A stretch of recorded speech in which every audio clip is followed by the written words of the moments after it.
View त यतातिरबाट त अनि काठमाडौँको भ्यू त यता चन्द्रगिरी भन्दा अग्लो ठाउँ रहेछ यो ठाउँ त अनि चन्द्रगिरी ठाउँ भएको भने आज पछाडि सबै उहाँको भाषा टिभी त्यस्तो राम्रो देखिन्छ छैन कि हजुर हो र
हजुर ए भएको छ नि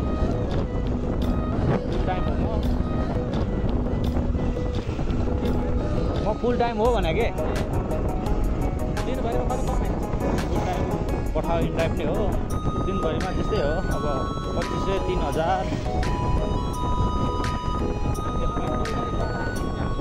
हजुर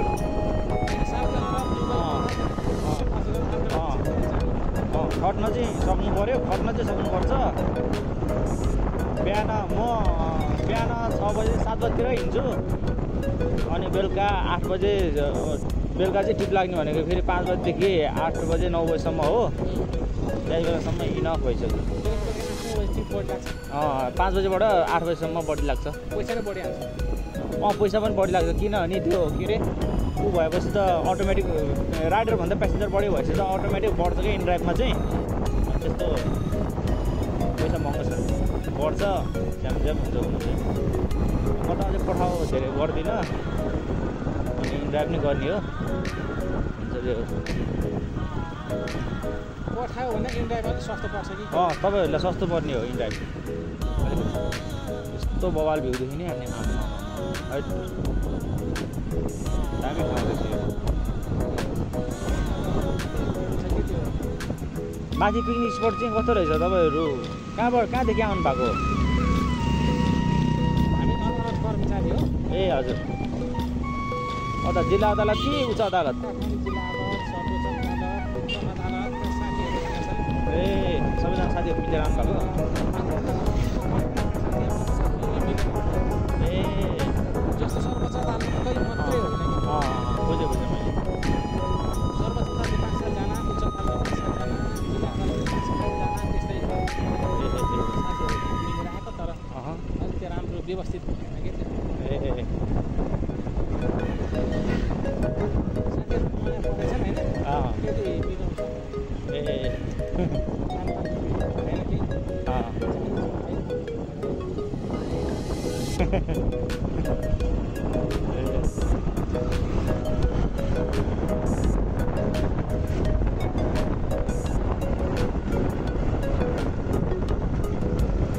वकिल सरहरू नि आउनु भएको होला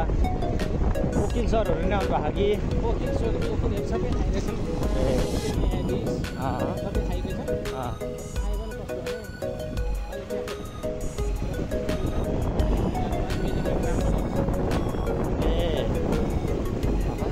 त्यो टिमले चाहिँ जुन हाम्रो त्यो पिकनिक ल्याउने टिम छ नि हजुर त्यो टिमले राम्रो गर्छ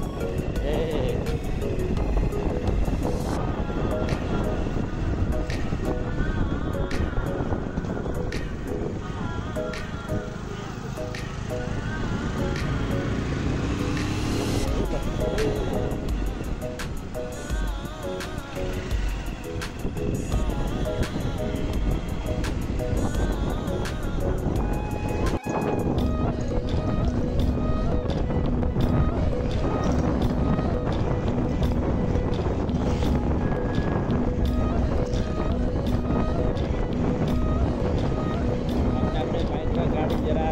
बाटो जाम हुँदो रहेछ त्यहाँ माथि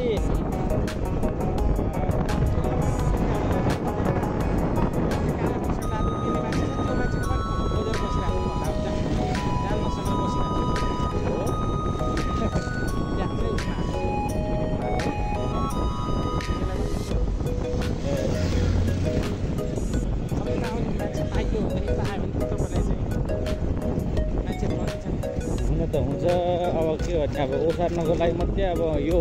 उताबाट आउने मान्छे उताबाट मान्छे एकजना मान्छे आउने मान्छे भयो भने हो, नत्र भने चाहिँ फेरि अब यो उकालो बाटो पर्छ नि त। अनि उकालो बाटो यत्तिकै खाली उहाँ यसमा दौडेर जानुलाई त गाह्रो पर्छ। त्यही भएर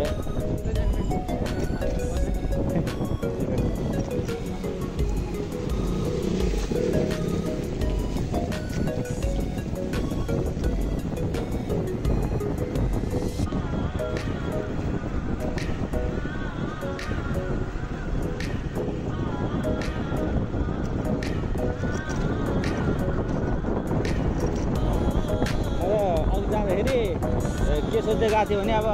यदि माथि आइयो अब मान्छे सान्छे पाउने आश छैन के अरे, अब बिस्तारै भिडियो बनाउँदै बनाउँदै बिस्तारै ओरिनु पर्ला सोचेर चाहिँ पिकनिक एकैचोटि धेरै मान्छेसँग थाहा भएन नि त मलाई। पिकनिक स्पोट त हो, म त अब त्यहाँ भक्तपुरको माथि पनि त्यो के अरे पाइलट बाबा भन्ने रहेछ क्या, त्यहाँ पनि रहेछ। अनि त्यहाँ अनि माथि लाकुरी भन्स्याङ भन्ने ठाउँ पनि रहेछ, त्यहाँभन्दा अलि माथि होइन, त्यहाँ पनि पिकनिक स्पोट रहेछ क्या। त्यहाँ पनि गाडी जाँदो रहेछ, यतापट्टि के अरे लुबुपट्टिबाट जाँदो रहेछ, त्यहाँ पनि मान्छे चाको हुँदो रहेछ। शनिबारको बेलामा त त्योतिर पनि थियो क्या, कति कति गएको थिएँ, मलाई यहाँ चाहिँ थाहा थिएन। म त्यहाँ 2-3टा कहाँ ए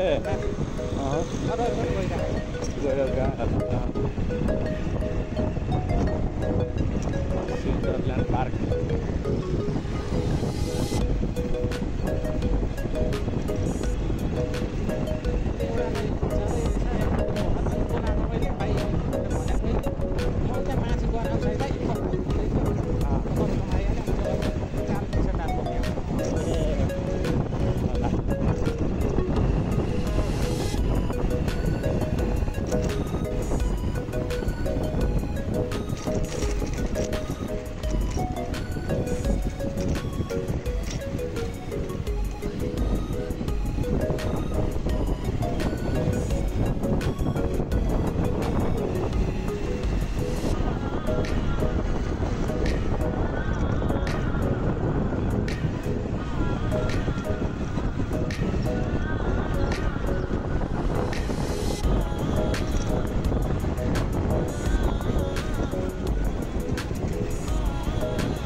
झन्डै मारेको थियो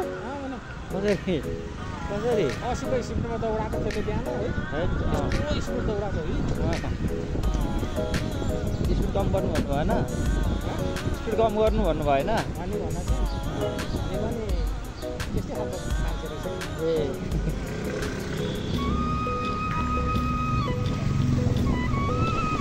मेरो त सानो बाइक हो धेरै स्पिड गर्ने बाइक पनि छैन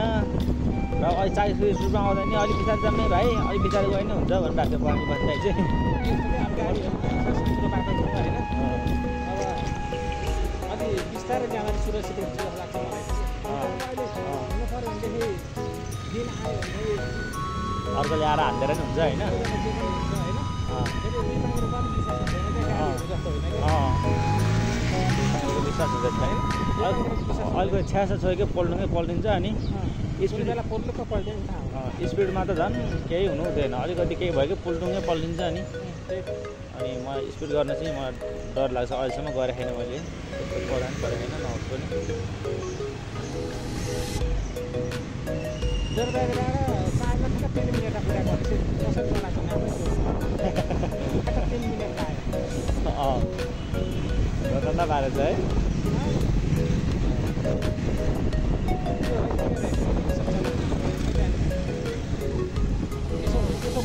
स्लो गर्छ है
मेरो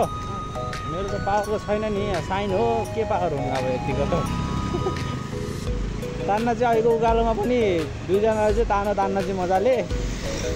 तानेर गयो अब त्यस्तो पावरको चाहिँ छैन के गर्नु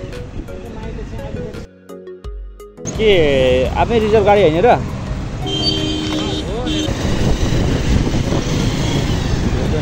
हो